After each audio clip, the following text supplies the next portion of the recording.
Hey everyone, I'm just doing a video to go through some of the questions that went up on the page. So, first question went up from Nicole Madden, and some really good questions. This one is about calorie intake.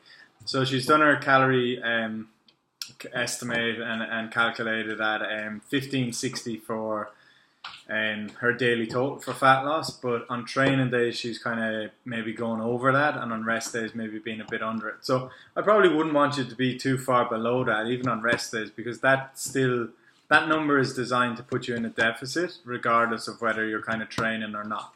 Now, naturally, what will happen and what will tend to happen, and this is what we kind of already kind of equate for naturally, is that people will eat a little bit more on their training days and have less on the rest days. So, like, without knowing the numbers, when you're having like your carbs on your training days and not having your carbs on your rest days, you're kind of equating for that naturally enough. I wouldn't go too far below that number though, if you can. So if it's a case that you find you're only on 1,000 calories, whether it's a rest day or not, I'd try to bump that up and bring it up a little bit, so you're not. Well, like the other factor is to see how your energy feels and if you're managing well on that.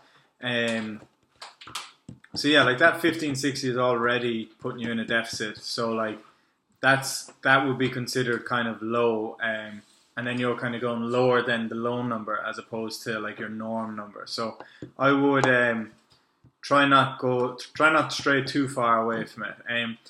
If we were to really get into the numbers, like what you could do is over the course of your 7 days, figure out how much you've eaten each day, add them up and divide it by 7, and then that's your average number for the week. And the average number should be close to that 1,500. So over the week, your average day is in a deficit, and that's what's going to be more important. So like if you hit 1,400 4 days of the week, but your other days you're having like 25 or 2,800, when you average that out, you're going to be in a surplus, and that's not good. So yeah, I know there's a bit of numbers and calculating there, but hopefully that answers that a bit. Tanya was asking about BCAAs. We're taken or not. So BCAAs are just branched chain amino acids. So they're amino acids, which is basically a form of protein, and they're popular and commonly used because they're usually taken in liquid form and they're quickly and easily digested. So in theory, they will like prevent muscle breakdown during training. So people that do like really long training sessions, or people that do fasted workouts, can take like BCAAs in the morning and stuff before or during that workout. It's not a high calorie hit, and it'll prevent like muscle breakdown in theory. But like honestly, I wouldn't, for what we're doing, what people are trying to achieve and everything like that. It's not going to do any harm, but like I'd rather people spend the money on better supplements or food or whatever it is. Like say when I was doing work with like teams, if we were doing like a pitch session and a gym session, and lads were going to be training for like maybe 2 hours total, then I would have them take BCAAs.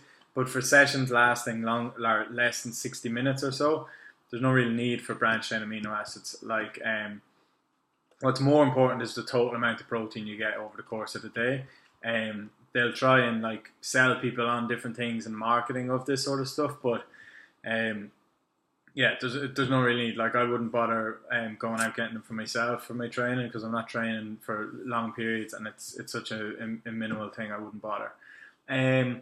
Amy Howe has asked, any tips on tackling tummy and hip area? So like the way we're designed genetically, and people will have some genetic variation person to person, but males will tend to have like their biggest fat deposits around their waist, in that like kind of gut area. And when males lose fat, that's usually the last area to go. And for females, that fat will accumulate more around their hips and kind of upper leg area. It's like that apple versus pear shape, and that's usually the last area to go. So I mean, I know you've made really good progress already, so if there's maybe some fat there, it's probably on the way out. It's just that that's the last area to go, and that's where most of it accumulates. There's no way to spot reduce fat, so we can't lose fat from a certain area by targeting it. We can kind of paper over the cracks a little bit by like building muscle in that area, so then it appears like if you're focused on like building muscles in your abdomen and core, you'll probably appear that you've lost some fat there, but like we can't spot reduce it. So unfortunately, yeah, you'd have to just stay in a calorie deficit and keep hitting your protein numbers, keep training away, and it will go, but it just takes a bit of time for that area. So you probably focus on it more from an exercise point of view than from a nutritional point of view, because it's basically the stuff you've been doing all along. It's the same stuff that will continue to work, but it's just that's the last area. Carl Stafford has said that she's not eating meat anymore, so I'd love some ideas on that. So yeah, I think you've been doing it since January. Yeah, there's no issues with that at all. Like no problems at all. It's good you're still eating fish and eggs. I see in the comments. So, the principles and the objectives are still the same. The objectives are that we wanna increase people's protein intake, have a high protein intake, have protein each meal, earn our carbs when we're exercising, have create a calorie deficit. So all of the objectives are still the same. So it doesn't matter if you're vegetarian, vegan, pescatarian or whatever. The only things that are considerations in your case are that vegetarians or vegans have to maybe put in a little bit more effort to actually find good protein sources and make sure that they're getting them. And by default, some of the protein sources are kind of hybrids, like chickpeas, lentils, beans. So you'll end up eating more carbs with them. But if you are on top of everything and equate for that, it's no issue or no problem. Usually, if you have any blood work that you can check on, that would be really good to see.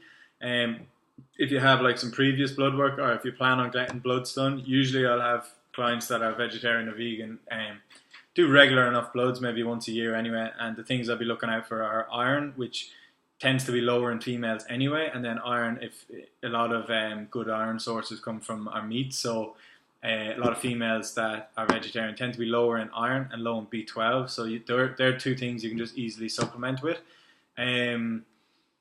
Then the other thing as well is I'd especially make sure that you're using a protein powder, because it's just such an easy high protein food to get in. It's just so quick and easy. So I mean, I recommend it for everyone anyways, but particularly if you're vegetarian or vegan, it's just like a no-brainer to get that in, and then rely on, like, say, your eggs, your chickpeas, beans, lentils, and probably more fish as well. Mairead has asked, if we're counting our calories on MyFitnessPal, could we have the odd small slice of bread? So there's two real ways of looking at that.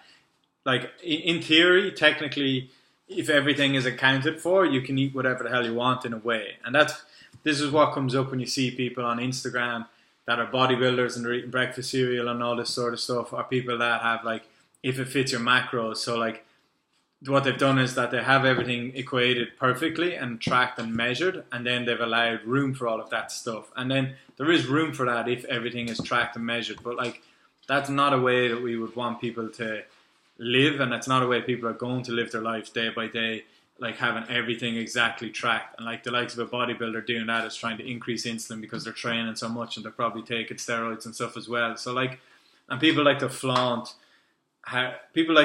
eating crap because they look good, because it's a talking point, and then people are like, oh, how do you manage that? But like, in reality, for the average person doing a bit of training, trying to look better,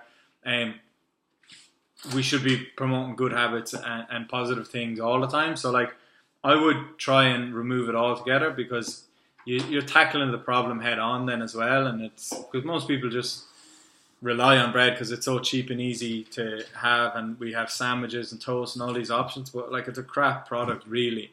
So I would try to get rid of it altogether.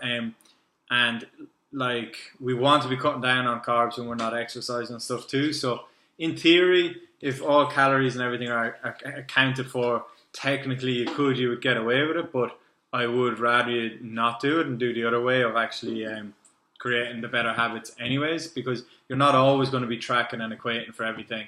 And then after a couple of weeks, if you're not using MyFitnessPal, but you're still having the odd slice of bread, and then it creeps up, and then you're kind of back at square one then. So I would try and remove it altogether.